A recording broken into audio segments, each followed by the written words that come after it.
Hello students, कैसे हैं आप सब। मुझे उम्मीद है कि आप लोग बहुत अच्छे होंगे और होने भी चाहिए। देखिए, तभी हमारा और आप दोनों का फायदा है। Students, you should be very healthy with your families. तो क्लास 10th में आज हमारे पास है जो पढ़ने के लिए। वैसे मैं बहुत कई सारी 10th क्लास के चैप्टर 3 पर वीडियोस बना चुका हूं और आप लोगों को वीडियोस अगर देखनी है तो आप, बहुत सिंपल सी बात है, आप इस वीडियो को देखते समय आप इसको लिंक को क्लिक कीजिए और चैनल को सब्सक्राइब करेंगे तो तुरंत आप लोगों के पास मेरी प्लेलिस्ट ओपन हो जाएगी और उस प्लेलिस्ट में जाकर के क्लास 10th की सारी वीडियोस चैप्टर 2-3 पर आप लोग आराम से पढ़ सकते हो। तो स्टूडेंट्स, यहां मेरे सामने क्लास 10th का चैप्टर 3 में एक्सरसाइज 3.5 जिसका एक पार्ट में ऑलरेडी बना चुका हूं जो कि क्रॉस मल्टीप्लिकेशन मेथड्स पर बेस्ड है। स्टूडेंट्स, अब यहां हम देख रहे हैं system of linear equations in two variables. ये तो है, ये कॉमन बात है, इस चैप्टर का कॉमन नेम है। इसमें टाइप्स ऑफ सॉल्यूशंस आता है जिसमें आप लोग पढ़ते हैं कंसिस्टेंसी और इनकंसिस्टेंसी। हालांकि मैं ये पूरा का पूरा पढ़ा चुका हूं कि what is consistency and what is inconsistency. आप मेरी प्रीवियस वीडियोस में जाकर के चेक कर रहे हैं इसको आराम से। अब हम यहां क्या पढ़ने वाले हैं स्टूडेंट्स, मेन में आपको वो चीज बता देता हूं। टाइप्स ऑफ सॉल्यूशंस में हम लोगों को अगर लीनियर इक्वेशंस का पेयर गिवन है तो हम कैसे चेक करेंगे कि इस सॉल्यूशन का कौन सा टाइप होगा। तो पहले मैं आपको बता दूं टाइप्स ऑफ सॉल्यूशंस होते कितने हैं। तो स्टूडेंट्स, ये होते 3 टाइप्स ऑफ सॉल्यूशंस, जिनमें पहला होता है बेटा यूनिक सॉल्यूशन। और उससे पहले हम एक और पॉइंट पर बात करेंगे बच्चों, जो पॉइंट रहेगा हमारे सामने कि सिस्टम ऑफ लीनियर इक्वेशंस का मैं पेयर ले लेता हूं। क्या? Pair of linear equations. पहले हम इसको ले लेते हैं, उसके बाद बात करेंगे। मान लो पहली equation a1x plus b1y plus c1 is equals to 0 and the second one is a2x plus b2y plus c2 equals to 0। ये हमारे पास pair of linear equations in two variables है। स्टूडेंट्स, अब हमें चेक करना है कि सॉल्यूशन कैसा होगा। तो 3 कैटेगरी होती है और उनकी कंडीशन होती है स्टूडेंट्स। तो पॉइंट नंबर 1, एक होता है हमारा इनका यूनिक सॉल्यूशन। यूनिक सॉल्यूशन का मतलब ये है कि स्टूडेंट सिर्फ एक ही सॉल्यूशन वहां से आएगा, मतलब x और y का सिंगल वैल्यू आप लोग गेट करोगे। और इसमें अगर हम ग्राफिकल बात करते हैं स्टूडेंट्स, तो होता क्या है, ग्राफ अगर आप देखना चाहते हो तो 2 लाइंस जो भी होंगी, मान लो फर्स्ट और सेकंड, सपोज करो ये फर्स्ट लाइन है, ये L1 है और सेकंड लाइन ये आपकी L2 है। तो क्या करेंगे स्टूडेंट्स, वो intersecting on A line point होती हैं। यानी ये अगर लाइंस का अगर हम ग्राफ प्लॉट करें, कब? जब वो यूनिक सॉल्यूशन देंगी। तो उस केस में अगर आप ग्राफ प्लॉट करेंगे तो सिंगल पॉइंट पर कट करेंगे एक दूसरे को, इसी को कहते हैं यूनिक सॉल्यूशन। लेकिन एल्जेब्रिकली हम कैसे पता करें सॉल्यूशन यूनिक है या नहीं है, तो उसका सिस्टम क्या है। यूनिक सॉल्यूशन के लिए कंडीशन रहती है a1 upon a2 is not equals to b1 upon b2। a1 क्या है आपको मालूम है, एक्स का कोफिशिएंट इक्वेशन 1 से, b1 is there, c1 is there, this is a2, b2 और c2। तो स्टूडेंट्स, अगर a1 अपॉन a2 की वैल्यू और b1 अपॉन b2 की वैल्यू, ये देखिए, अगर इक्वल नहीं आती हैं तो आप समझ जाइए कि वो वाला जो सिस्टम ऑफ इक्वेशन है यूनिक सॉल्यूशन देने वाला है। मतलब वो एक दूसरे को अगर ग्राफ से चेक करोगे तो लाइन इंटरसेक्ट करेंगी और इस तरह देखेंगे तो x और y का केवल सिंगल वैल्यू हमें गेट होने वाला है। ये यूनिक सॉल्यूशन होता है स्टूडेंट्स। सेकंड ले लेते हैं हम infinitely many solutions. Infinitely many solutions, इसका मीनिंग अगर हम ग्राफिकली बात करें स्टूडेंट्स, तो ग्राफिकली क्या होता है मैं आपको बता दूं, इन्हीं लाइंस की मैं बात कर रहा हूं। कब? जब वो इनफाइनाइटली मैनी सॉल्यूशंस देंगी तो उस केस में क्या होगा, दोनों लाइन एक दूसरे को कॉन्साइड करेंगी। ऐसी लाइन को कोइंसिडेंट लाइंस बोलते हैं, कोइंसिडेंटल लाइंस बोलते हैं। मतलब दोनों ही line, suppose this is L1 and this is also L2, यानी दोनों ही एक लाइन के ऊपर दूसरी कोइंसिडेंट करेगी दिस वे। तो उस केस में हमारा इनफाइनाइटली मैनी सॉल्यूशंस होंगे। क्यों? क्योंकि आपको मालूम है जब दोनों लाइन एक दूसरे के ऊपर कोइंसिडेंट करके जाएंगी तो कितने सारे ऐसे पॉइंट्स होंगे जिन पर वो एक दूसरे, यानी ईच एंड एवरी पॉइंट पर वो एक दूसरे को क्रॉस करती रहेंगी। तो that is called infinitely many solution. लेकिन एल्जेब्रिकली कैसे पता करें, ये देखिए।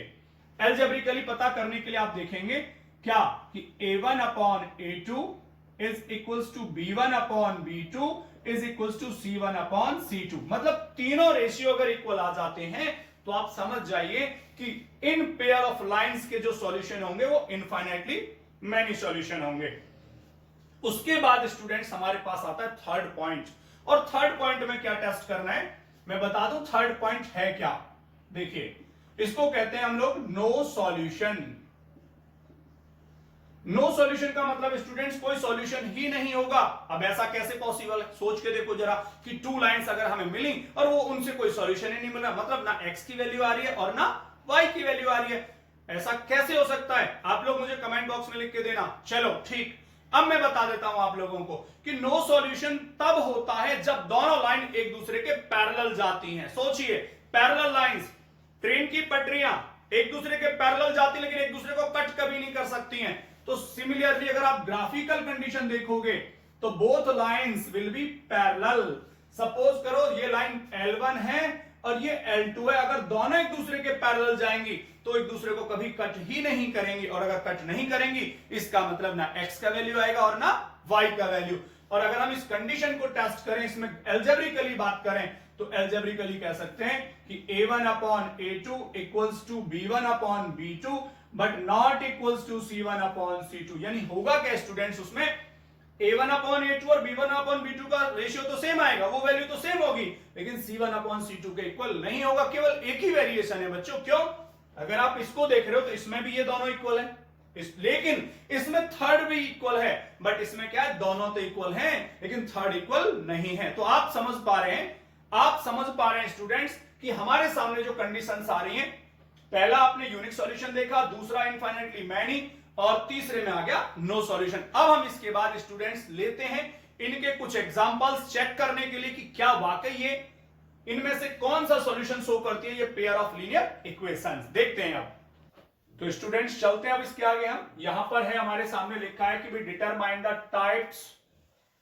टाइप ऑफ सॉल्यूशन, यानी टाइप ऑफ सॉल्यूशन क्या होगा from the following system of linear equations. यानी हमें उसने 1, 2 और 3 क्वेश्चंस हमने यहां लिए, उसने हमें लीनियर इक्वेशंस दे रखी है स्टूडेंट्स, और हमें पता करना है कि इस वाले पेयर में कौन से सॉल्यूशन के सिस्टम को ये फॉलो करेगा, यानी कि इसका सॉल्यूशन यूनिक होगा, इनफाइनाइटली मैनी होगा, या फिर नो सॉल्यूशन होगा। और तरीका भी अभी आप लोगों ने पढ़ा था, आपको मालूम है, मुझे लिख के देंगे कमेंट बॉक्स में कि क्या होता है, तीनों के लिए अलग अलग मुझे लिख के दिखाएंगे आप सभी। चलिए हम सबसे पहले यहां पे टेस्ट कर लेते हैं। तो सोचिए, मैंने आपको बोला था कि इक्वेशन 1 में ये a1 b1 c1 और a2 b2 c2 ऐसे याद ना रहे तो आप क्या करिएगा, आप ऐसे लिख लें ax by plus c equals to 0, और इक्वेशन 1 में इसे 1 1 मान लें और इक्वेशन 2 से इसे 2 2 मान लें। ये आप रफ में रख सकते हो साइड में। अब आप टेस्ट कर लीजिए क्या करेंगे। थोड़ा सा तो मुझे दिख रहा है कि इनको इधर ट्रांसफर कर लेना चाहिए, क्योंकि मैंने आपको बोला था कि पेयर ऑफ लीनियर इक्वेशंस में सारी चीजें हमारी LHS में होनी चाहिए, RHS में सिर्फ 0 बचना चाहिए। तो ये हो गया 2x plus 3y minus 7 equals to 0, और this one 6x plus 5y minus 11 equals to 0। ठीक है स्टूडेंट्स, अब ABC का हमें पता चल गया। इक्वेशन 1 में होता है a1 b1 c1, 2 में a2 b2 c2। तो हमें क्या लेना होता है, आपको पता है इनफाइनाइटली कोई भी टेस्ट के लिए सबसे पहला अगर यूनिक सॉल्यूशन देखें तो यूनिक सॉल्यूशन के लिए students that is the condition if a1 upon a2 not equals to b1 upon b2। लेकिन वो तो तभी फाइंड आउट करेंगे ना, पहले उनकी वैल्यूज ले लेते हैं। तो मैं ले रहा हूं a1 अपॉन a2। तो देखो a1 मतलब इक्वेशन 1 से x का coefficient, what is that 2 upon 6। अच्छा इसको ऐसा ही मत छोड़ें, सिंप्लीफाई कर लें इसको, जैसे आ रहा है 2 अपॉन 6, तो इसको क्या कर लें 1 अपॉन 3 कैंसिलेशन के बाद, यानी ये हो जाएगा 1 अपॉन 3। ठीक है, उसके बाद आप ले लें b1 अपॉन b2। यहां जाइए, व्हाट इज b1 3, b2 5, तो 3 अपॉन 5। हाँ ये सिंप्लीफाई अब हो ही नहीं सकता क्योंकि लीस्ट यानी कि सिंपलेस्ट फॉर्म है ये। अब आप क्या देख रहे हो स्टूडेंट्स, a1 अपॉन a2 का वैल्यू 1 अपॉन 3, लेकिन b1 अपॉन b2 का वैल्यू दिख रहा है 3 अपॉन 5। तो ये तो इक्वल नहीं दिख रहा है, ये तो इक्वल नहीं है ना।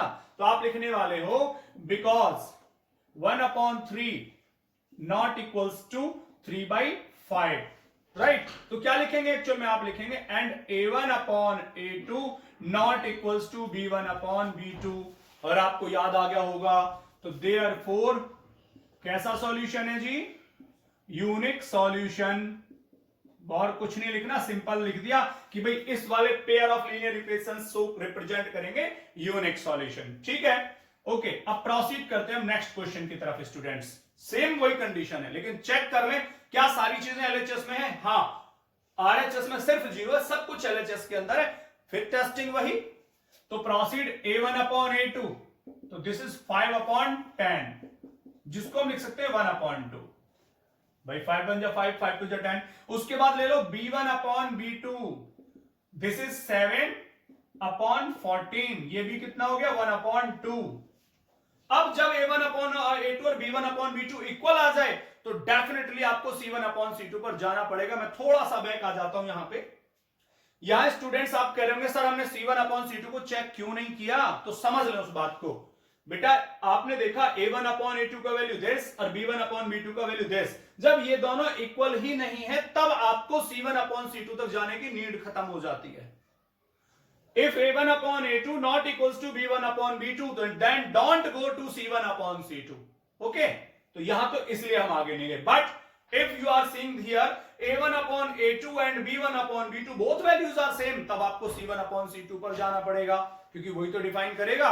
कौन कैसे डिफरेंशिएट करेगा वो कि ये इनफाइनाइटली मैनी सॉल्यूशन है या फिर नो सॉल्यूशन है, क्योंकि दोनों ही केसेस में आप देख लेना, आपको ना अभी मैंने कराया कि a1 upon a2 equals to b1 upon b2, both cases में यही आता है।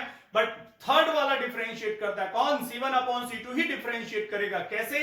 If it is not equal it means no solution, और अगर c1 अपॉन c2 भी इक्वल तो इनफाइनाइटली मैनी सॉल्यूशन। तो हम लोगों को यहां पे चलना पड़ेगा, c1 अपॉन c2 ले लेते हैं। What is c1 upon c2? -18 by -36, तो स्टूडेंट्स ये भी आ गया 1 अपॉन 2। तो हम क्या देख रहे हैं, ऑल आर इक्वल, तो आप लिखने वाले हैं because a1 upon a2 is equals to b1 upon b2 is equals to c1 upon c2।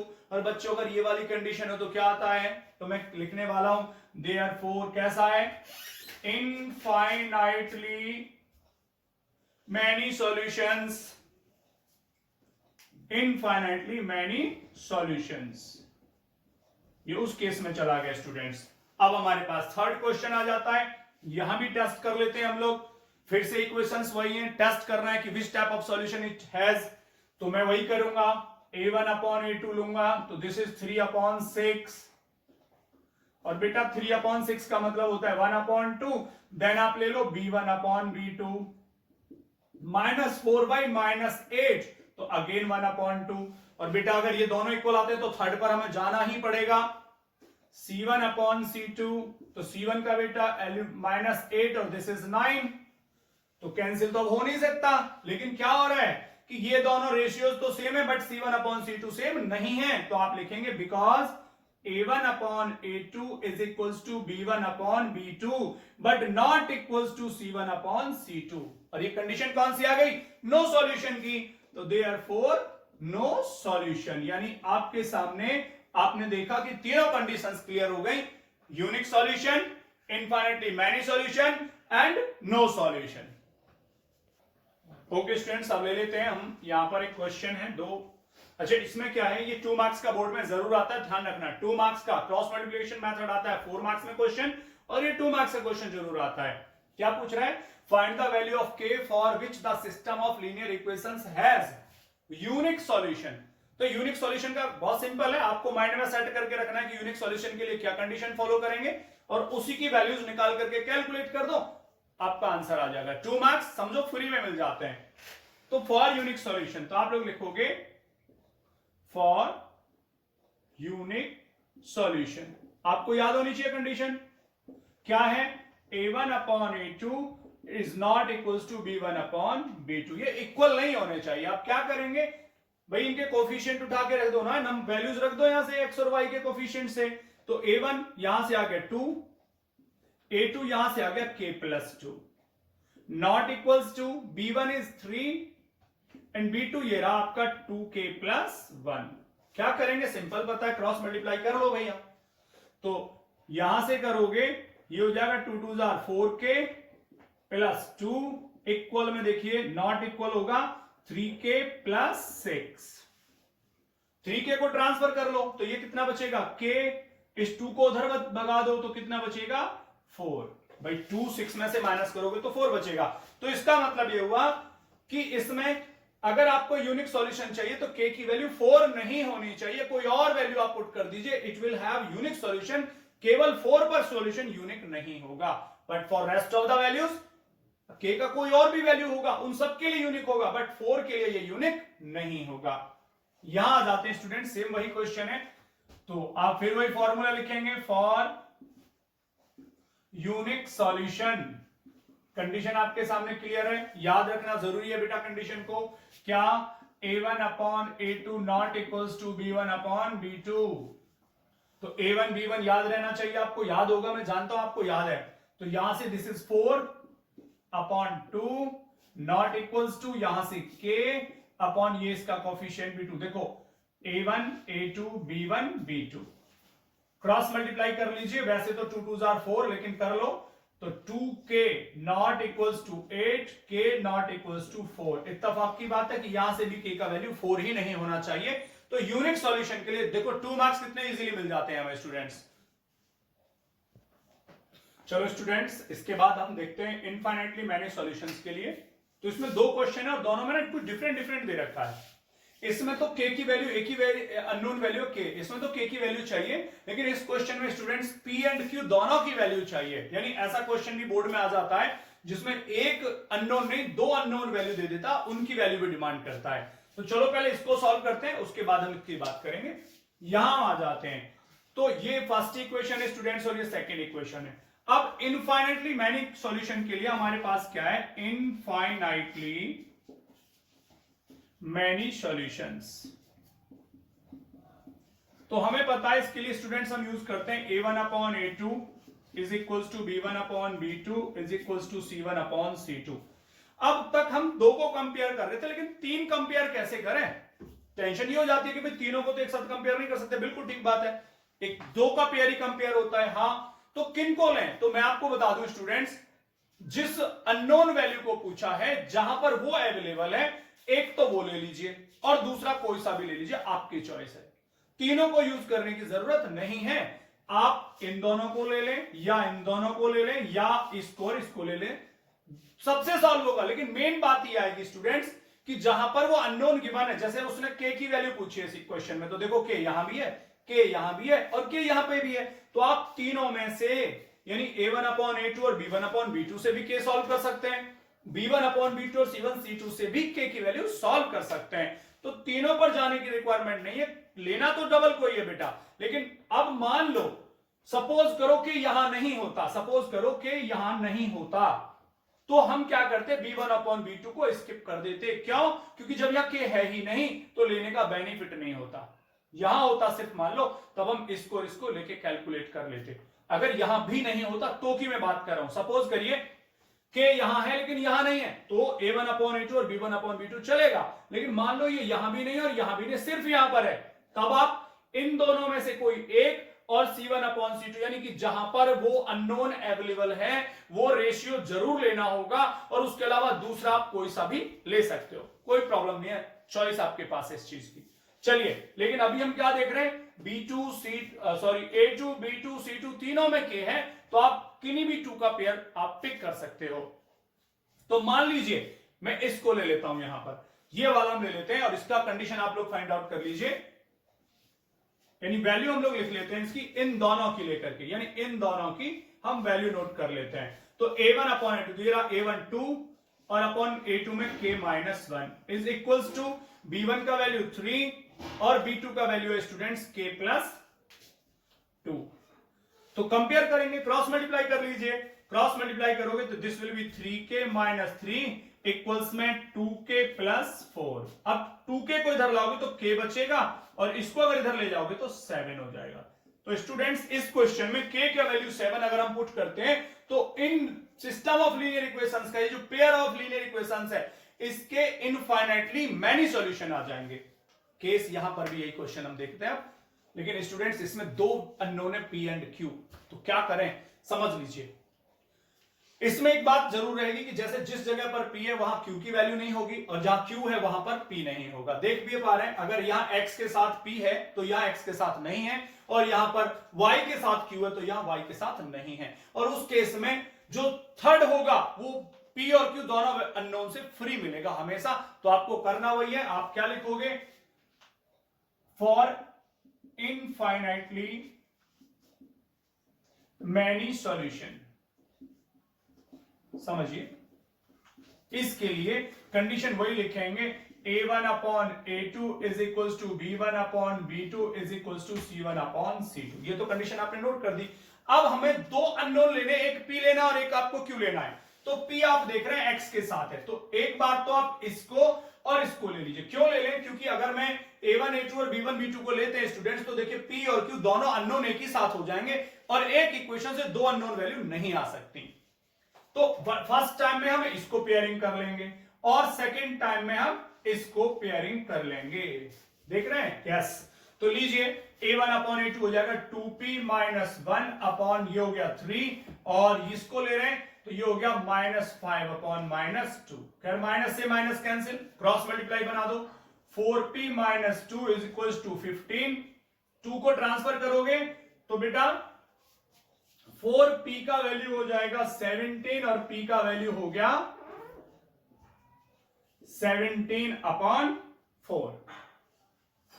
अब इसी तरह से हम इसको ले लेते हैं b1 अपॉन b2 की सिचुएशन को। तो यहां से लीजिए b कितना है, b1 3 अपॉन b2 है q माइनस 1, एंड करके लिखेंगे, और सामने वही माइनस 5 अपॉन माइनस 2, ये कैंसिल हुआ, फिर से cross multiply, 5q minus 5 is equal to 6। 5q is equal to इधर ट्रांसफर करोगे तो हो जाएगा 11, क्योंकि प्लस होगा, और q का वैल्यू हो जाएगा स्टूडेंट्स 11/5। फिर से देख लो, 2p माइनस 1 अपॉन में ये 3 और यहां minus 5 upon minus 2, cross multiply किया तो 2 2 जा 4p, 2 1 जा 2 और 5 3 जा 15। मैं 2 को इधर ट्रांसफर करता हूं तो 17 हो जाएगा, देखो, और p का वैल्यू 17/4, और q का वैल्यू लाना है स्टूडेंट्स, तो हमें ये दोनों लेने पड़ेंगे क्योंकि q यहां अननोन है। तो ये हो गया b1 3, b2 q minus 1, then c1 minus 5 और c2 माइनस 2। फिर से cross multiply, 5q minus 5 equal to 6, 5 को ट्रांसफर करोगे तो हो जाएगा प्लस का 5 6 और 5 11, और q का वैल्यू आ गया बेटा 5 11 अपॉन 5। तो इस तरह से हमें p और q दोनों वैल्यूज गेट हो जा रही हैं। चलो स्टूडेंट्स, ये लास्ट हमारा पॉइंट रह जाता है यहां पर, find the value of unknown. वही यहां मैंने अल्फा ले लिया, यहां पे सी ले लिया, कोई फर्क नहीं पड़ता इस बात से।